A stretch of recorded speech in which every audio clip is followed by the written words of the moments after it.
Welcome to the Rusted Garden Homestead. This is going to be a quick video. This is snail and slug damage. This happened over really 2 nights. We had a lot of rain. It's been warmer. The snails and slugs are up and active. This is my garden outside my main garden. To take care of this, any slug bait that has iron phosphate in it or sulfur, I will put some links to products in the video. This pattern, when you have holes like this, happens almost overnight, over a 2-day period, 100% snail and slugs. This bait also takes care of pill bugs.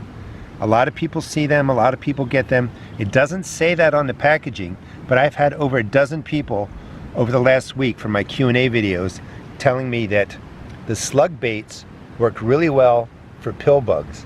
All that damage, again, 2 days, snail and slugs roll in, and they just eat holes into the brassicas.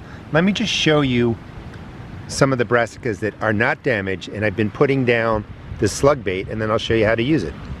It's been about 3 or 4 weeks since I scattered the slug baits inside my main garden. These are some collards. Absolutely no damage on any of the leaves. A little die-off where I was breaking them off, but you don't see any of those holes. Here are my broccoli and cabbage plants, looking good for the most part, aside from being a little bit beat up by the wind. A little bit of damage down there, which tells me about every 3 or 4 weeks you want to put down another round of the slug baits. You don't have to do this weekly. You don't mound it around the plant. You just want to scatter it around. This is one of my Brussel sprouts. A little hole in the back there. Otherwise, looks really, really good. If I didn't use the snail and slug baits, I wouldn't be able to grow a lot of these crops. It really makes a difference, and it does take care of the problem. Question: where do snails and slugs and pill bugs like to live? Right under boards. These are my walking boards. You're just going to take some and you just scatter it just like that. Not a whole lot. Scattered around, you know, all over the area.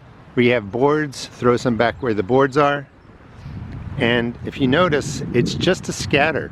These are set up so that the snails and slugs smell them, they're attracted to them, they eat them, it shuts down their digestive system and it kills them off. That's all you really have to put down.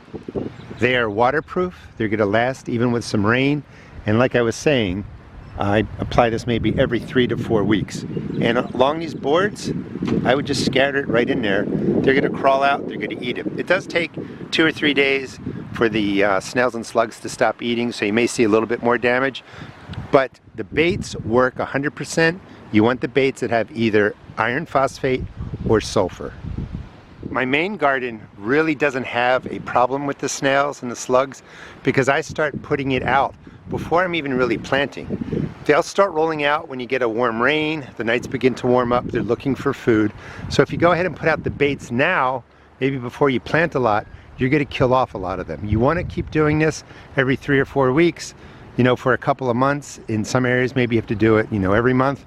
That will kill off future eggs or future hatchlings from eggs that are growing. But this is really effective. It's changed the way that I can grow greens and brassicas in my garden. Thanks so much for watching. Please check out my seed shop at therustedgarden.com, and please subscribe. I'll teach you how to grow food, have some fun, and just have a better experience, hopefully, in your garden. Thanks for watching.